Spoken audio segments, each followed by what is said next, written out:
दीवाना है तो गोरी मैं दीवाना हो गया। दीवाना है तो गोरी मैं दीवाना हो गया।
और हंसी में फूल झरत है और तोर बोली मना मधुरस बोले जैसे लागे थे बड़ मीठा देखरे पर तो कहा था धनु ए दीवाना ए दीवाना ए दीवाना हो तोर गोरी में दीवाना हो गया।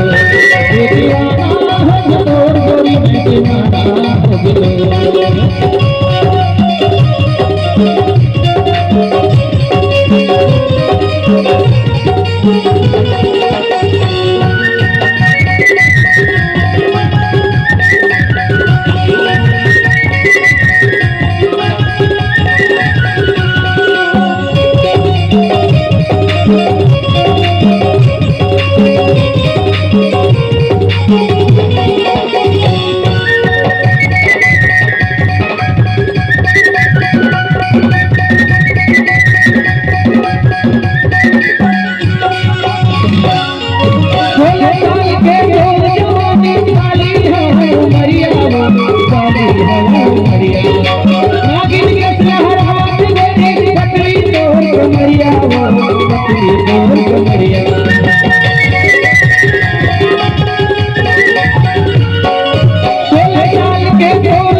हे दीवाना हे दीवाना हे दीवाना हो तो गोरी में दीवाना हो गया। हे दीवाना हो तो गोरी में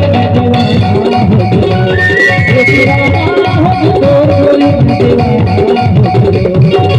साथी जुगा ये दुनिया साथी जुगा ये दुनिया आँख में गोरी हवा तो हे दीवाना हे दीवाना हे दीवाना हो तो गोरी में दीवाना हो गया।